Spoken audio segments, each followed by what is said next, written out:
Don't matter. You're nice so hard.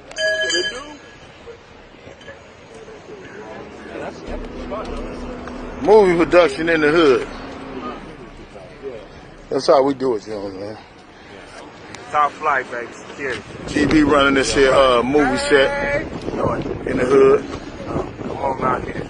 Coming out here and checking in with GB, getting his movies done. You better know it. You know, sure. Anytime you want to do movies in the hood, just check it in. We can make sure it's done. Movies, videos. But if you don't check it in, oh well. Check your ass out. We gonna check you in, all right. We gonna check in all of your equipment. Welcome to Night and Day True Crimes. For more content like this, please thumbs up this video and subscribe. The Check-In 32. Henley and the Big U Enterprise are widely known for requiring a check-in for out-of-town entertainers or gang members in Los Angeles. As Henley described in the docuseries, "If I don't answer the phone, it can be death for someone else. Everywhere, there's someone like me, and you can't put a monetary value on his touch in hip-hop." After more than 3 decades as a Rollin' 60s member and several years managing famous hip-hop artists, Henley was widely regarded as an original gangster or OG. In the docuseries, record producer Andre Young, aka Dr. Dre, explained that it is very helpful to have an OG who can clear the streets. Within this operating environment, Henley instituted the concept of the check-in when hip-hop artists and other celebrities visit Los Angeles. 1. How the check-in works. 33. The check-in is a term used when someone travels outside of their home city to another city. During that travel, 8 as detailed below, I believe this illustrates how Henley and the Big U Enterprise respond to perceived slights or disrespect through threats and physical violence. The individual must check in or meet with the local street representative of said city to pay a tax or fee for permission both to move about freely and to have an event or conduct business in that other city without the risk of harassment or danger from criminal elements. While Henley and other supporters attempt to persuade the public that the check-in provides safety and security for those who do so, as set forth herein, Henley and the Big U Enterprise also manufacture the very danger they purport to protect against. 34. According to Henley's statements in the docuseries, as corroborated by our investigation, some visiting hip-hop artists and other individuals pay Henley a fee to check in if they are not from Los Angeles. In the docuseries, James Antony, aka Bimmy, and Steve Lobel, the CEO of A2Z Entertainment, stressed that it is important to know the right people, such as Henley, when visiting places like Los Angeles. However, as podcaster Livingston Allen, aka DJ Academics, explained in the docuseries, the check-in is analogous to a commission for the gang or neighborhood where an OG is from. Christian Anthony Mathis, aka Trick Trick, explained in the docuseries that he enforces the check-in in Detroit, Michigan. Trick Trick added, "Come without permission. I don't want to hear shit you gotta say. I created these laws, so I enforce them. All we coming for is our portion." Trick Trick further explained that he instituted a no-fly zone in Detroit, in which artists could not perform in the city unless Trick Trick was paid. Without paying a commission to an OG's organization, such as the Big U Enterprise, visitors to Los Angeles are at risk of violence. Henley has also provided examples of individuals who do not check in with him until it's too late, such as the rap artist Tiki and Terrell Bowman, aka Quando Rondo, whom Henley discussed in another interview, and who was later targeted in a murder-for-hire plot where his associate was killed.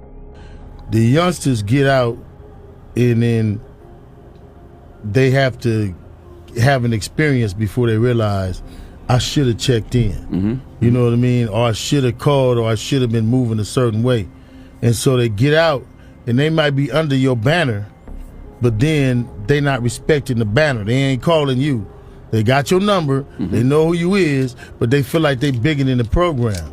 You know, and you got a lot of dudes, like when I was here last time, they claim my neighborhood that's in this music, but they don't really fuck with us until it's a problem. Then they call them. Like Quando Rondo. I just showed Envy. Like, you can't call me now. You can't call me when the fire hot. Mm-hmm.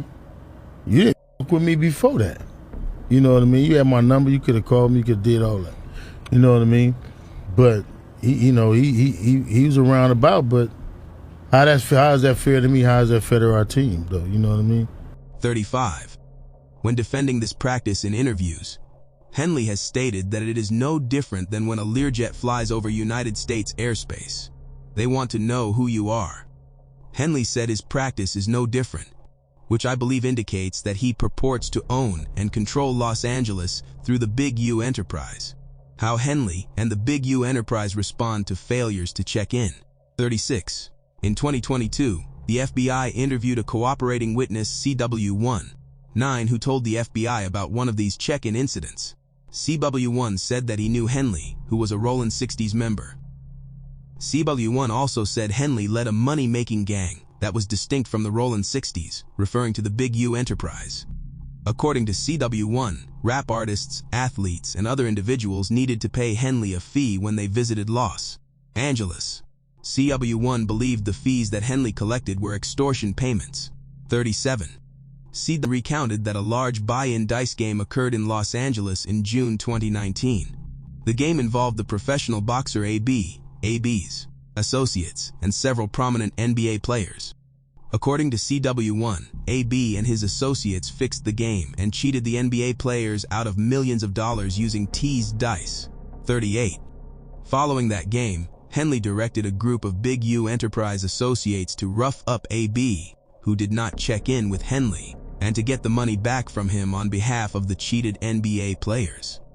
Multiple members of the Rollin 60s ultimately arrived, and Henley used them to press AB. CW1 said that Henley was involved with the incident because Henley was involved in and/or would approve of any dice games or similar events, such as parties, involving large sums of money and prominent NBA players and celebrities in Los Angeles. 10 multiple persons involved in the incident who have since been interviewed, including former NBA players, confirmed that Henley was paid $100,000 for negotiating this debt.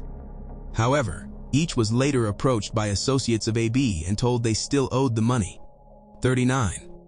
CW1 was aware of other instances where NBA players or other celebrities would need to work with and get approval in advance from Henley to ensure their safety at events in Los Angeles, such as parties, gambling games, or advertising shoots. CW1 said that these celebrities would have to seek and/or pay Henley for protection and approval or face retaliation from the Big U enterprise. 40. At the outset of the investigation, Victim 111 was identified as an extortion victim.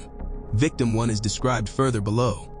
From April 14, 2022 until April 15, 2022, Victim 1 conducted a consensually monitored meeting with Henley and other unidentified individuals. During the meeting, Henley told Victim 1 and others that he got into it with AB after AB cheated a current NBA All-Star out of $1.5 million and a former NBA All-Star out of $5 million. Henley also said that he charged the players $100,000 so that he could get their money back from AB. A confidential informant involved with the cheating scheme corroborated this information, and that AB was confronted for failing to check in with Henley regarding the game. If you crave nature but still shop online, Night and Day Herbals is your dream come true. Discover premium herbal soaps, shampoos, and CBD products. All organic, all for you. Shop now at nightandayherbals.com.